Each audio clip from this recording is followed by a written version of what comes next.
નમસ્કાર વિદ્યાર્થી મિત્રો, સ્વાગત છે તમારું સ્કાયલાઇન એજ્યુકેશનમાં। આજે આપણે જોવાના છીએ ધોરણ 9 વિષય છે ગુજરાતી, તારીખ 8/8/2024 માટેની પ્રશ્ન બેંક, બરાબર। એમાં તમારે ચોથું અને પાંચમું એમ બંને પ્રકરણનો સમાવેશ થયેલો છે। તો વિભાગ એમાં આપણને આપેલા છે જોડકા। તો ચાલો આપણે એનું સોલ્યુશન કરીએ। તો પહેલાં કૃતિ અને કર્તા, બરાબર, એને જોડવાના છે। તો પહેલું ગુર્જરીના ગૃહકુંજે, એના કરતાં કોણ છે? તો કે સુંદરમ। અને બીજું ગોપાળ બાપા, તો એમાં આવશે મનુભાઈ, પણ મનુભાઈ તો અહીં ઓપ્શન આપેલો જ નથી। તો મનુભાઈ એ કયા ઉપનામ તરીકે જાણીતા છે? તો કે દર્શક। તો જવાબમાં લખો દર્શક।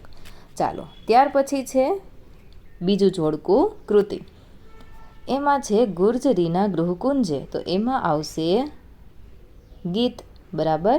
અને ત્યાર પછી ગોપાળ બાપા, તો એમાં આવશે નવલકથા ખંડ। ઓકે, બે જોડકા થઈ ગયા। ત્રીજું જોડકું જોઈએ, ગુર્જરીના ગૃહકુંજે, એની અંદર આવશે તો કે ભાઈ વસુધામાંથી લેવામાં આવેલો છે, અને ગોપાળ બાપા એ ઝેર તો પીધા છે જાણી જાણી, તેમાંથી લેવામાં આવેલ છે। હવે આપણે જોઈએ પાત્ર અને ઉક્તિ, કોણ કઈ ઉક્તિ બોલે છે એ આપણે લખવાનું છે। તો પહેલું છે માંડણ ભગત અને બીજું છે ગોપાળ બાપા। તો ગોપાળ બાપા કઈ ઉક્તિ બોલે છે? તો કે મૂડી તો માય પડી જ છે, બરાબર। અને માંડણ ભગત શું બોલે છે એ તમારે કમેન્ટમાં જણાવવાનું છે। ત્યાર પછી છે અહીં આપેલું કૃતિ અને વિષય। પહેલું ગોપાળ બાપા, તો એમાં આવશે વાત્સલ્યનો મહિમા, અને ગુર્જરીના ગૃહકુંજે, એમાં આવશે વતન પ્રેમનો મહિમા, બરાબર। જોડકાનું સરસ મજાનું સોલ્યુશન થઈ ગયું ને? તો વિદ્યાર્થી મિત્રો, ફટાફટ વિડીયોને લાઇક કરી દેજો। તમારા મિત્ર સાથે આ વિડીયોની લિંકને વોટ્સએપ પર શેર જરૂરથી કરજો। તમારી શાળાનું નામ અમને કમેન્ટમાં જરૂરથી જણાવજો। અને હા, તમારે આ PDF ડાઉનલોડ કરવી છે ને, તો એના માટેની લિંક મેં તમને ડિસ્ક્રિપ્શન બોક્સમાં આપેલી છે, ત્યાંથી તમે ડાઉનલોડ કરી શકો છો। ચાલો, હવે આપણે જોઈશું ખાલી જગ્યા, બરાબર। પહેલું, લેખકે મહારાજા શ્રીમંત સયાજીરાવને ખાલી જગ્યા કહ્યા છે, જવાબમાં લખો સ્વપ્ન સેવી। બીજું, જીર્ણ શિવાલય ખાલી જગ્યા સરકારે બનાવ્યું હતું।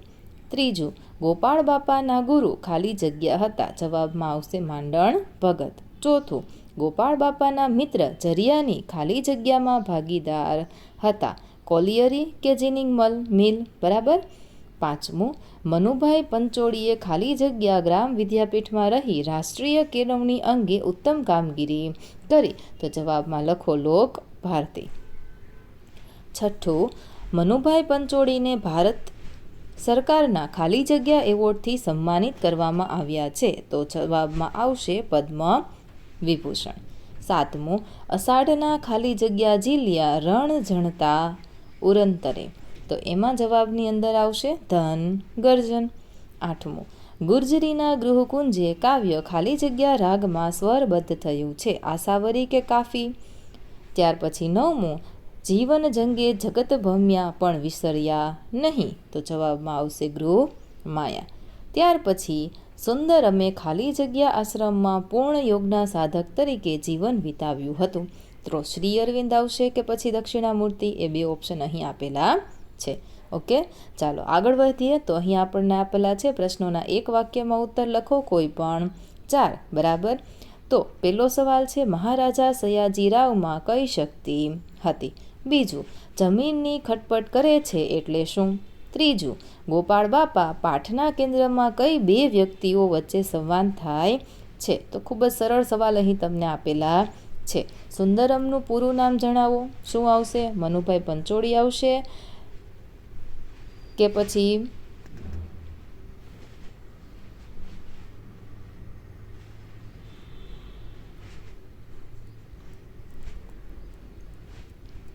કમેન્ટની અંદર જરૂરથી જણાવજો।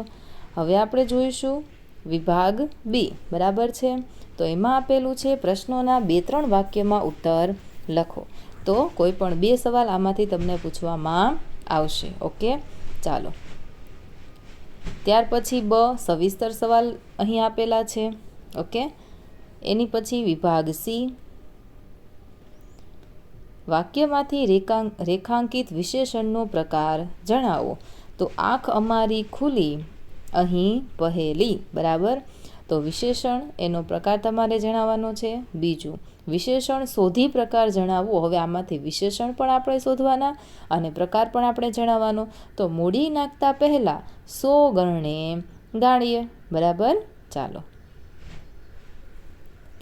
ત્રીજું, નીચેનામાંથી કયા વાક્યમાં વિશેષણનો ઉપયોગ થયો નથી? તો આમાંથી એ આપણે ઓપ્શન સિલેક્ટ કરીને લખવાનો છે. અમે અહીં રોયા કલોલિયા, પડખેના ગીરના જંગલમાંથી દીપડો આવ્યાના વાવડ હતા, ગુર્જરીના ગૃહકુંજે અમારું જીવન ગુંજે ગુંજે, અવાજ જોયો હોય તો વાંસળી જેવો, બરાબર. ચાલો. ત્યાર પછી ગુણવાચક વિશેષણનું નથી તે આપણે શોધવાનું છે. 4 ઓપ્શન આપેલા છે, જે ન હોય તે જ લખવાનું થશે. હવે અવિકારી વિશેષણ છે એ આમાંથી શોધવાનું છે. વાક્યમાંથી સર્વનામ શોધો. પેલું મંદિર જોયું, તો એમાં શું આવશે? સર્વનામ, તો કે પેલું. બીજું છે, મેં ધારી ધારીને બોલનારને જોયો, સર્વનામ શોધો. તો આમાંથી સર્વનામ કયું છે? તો કે મેં. ઓકે, ચાલો. ત્રીજું, નામને બદલે પ્રયોજાય તેને શું કહેવામાં આવે છે? સર્વનામ. ઓકે, ચાલો. ચોથું, પણ ત્યાં મૂર્તિને નામે આશરો સૌને મળે તેમ કરજો. તો સર્વનામ શોધવાનું છે, બરાબર. પાંચમું, જેમાં સર્વનામ પ્રયોજાયું હોય તેવું વાક્ય શોધીને લખો, બરાબર. તો એમાં છે અહીં પાંચમું, ડ. ઓકે, છેલ્લો જવાબ છે. ત્યાર પછી છે વિભાગ ડી. ઓકે, કાવ્ય વાંચી અને પ્રશ્નના ઉત્તર લખવાના છે. તો પહેલાં કાવ્ય વાંચી લેવાનું, પછી આપણે નીચેના પ્રશ્ન જોઈએ. કવિને ભોમિયા વિના ક્યાં ભમવું હતું? તો જવાબમાં લખો ડુંગરા ભમવા હતા. બીજો સવાલ વાંચીએ. કવિને ભોમિયા વિના શું શું ભમવું હતું? તો અહીં ઉપર લખેલું જ છે, બરાબર. એને ભમવાતા ડુંગરા. ઓકે, જંગલની કુંજ કુંજ જોવી હતી, કોતરો જોવી હતી, રોતા ઝરણાની આંખ લૂહવી હતી, બરાબર. હંસોની હાર એને ગણવી હતી, અંદરની વેદના વણવી હતી, બરાબર. આવી રીતે લખવાનું. ત્યાર પછી છેલ્લું છે, કવિ શી રીતે પડઘા ઝીલવા ગયા? તો એનો જવાબ પણ અહીં લખેલો જ છે. ઓકે, ચાલો. ત્યાર પછી આપણે જોઈશું બીજી પંક્તિ અને એના સવાલના જવાબ જોઈએ. કવિની દુનિયામાં ક્યારે કલકલાટ જાગે છે? તો અહીં લખો પાંજરામાંની મારી દુનિયામાં કલકલાટ જાગે છે તું જ્યારે થાકી પાકી પાછી આવે છે, બરાબર. જ્યારે તું થાકી પાકી પાછી આવે છે ત્યારે કવિની દુનિયામાં કલકલાટ જાગે છે. બીજું, નાયિકા આવતા કોણ હસી ઉઠે છે? તો અહીં આપણે જવાબમાં લખીશું ગોળ મટોળ ગાલોનું સસલું એકદમ હસી ઉઠે છે. કાવ્ય નાયકને ઘરમાં તડકો કેવો લાગે છે? તો જવાબમાં લખો તડકો શીતળ લાગે છે. ત્યાર પછી આગળ જોઈએ ત્રીજી કવિતા અને એના સવાલ. ઉપરવાળી બેંક કઈ? તે કઈ રીતે ઉપયોગી છે? તો જવાબમાં લખો ઉપરવાળી બેંક એટલે ભગવાનની બેંક. એ બેંક છે ખૂબ જ માલામાલ, આજનું ખાણું આજ આપે અને કાલની વાતો કાલ. એ આપણને એ રીતે ઉપયોગી છે. ધૂળિયો માર્ગ કવિને કેમ ગમે છે? તો ચાલો આપણે જવાબમાં લખીએ ધૂળિયે માર્ગ કંઈક મળે જો આપણા જેવો સાથ, આપણા જેવો કંઈક સાથ મળી જાય તો ખૂબ જ ગમી જાય, બરાબર. ચાલો, ત્યાર પછી કાવ્યને યોગ્ય શીર્ષક આપવાનો છે. તો આપણે આમાં જવાબમાં લખી શકીએ ધૂળિયો માર્ગ. ઓકે, આગળ જોઈએ ચોથી કવિતા. એમાં પહેલું, કવિએ ગુજરાતના કયા પર્વતનો અને કયા પ્રખ્યાત ઉત્સવનો ઉલ્લેખ કર્યો છે? જવાબમાં આવશે ગિરનાર પર્વત અને ઉત્સવમાં આવશે શરદ ઋતુ, બરાબર.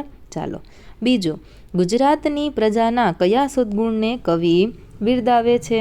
જવાબમાં આપણે લખીશું દિલાવરી, બરાબર, દિલાવર એવું લખવાનું. ત્યાર પછી ત્રીજું, સાબર જળનો બુગ્યો દ્વારા કવિ કઈ મહાન વ્યક્તિનો ઉલ્લેખ કરે છે? ત્યાર પછી પત્ર, વિચાર વિસ્તાર, નિબંધ. બરાબર, અહીં તમને પૂછવામાં આવેલા છે નિબંધ.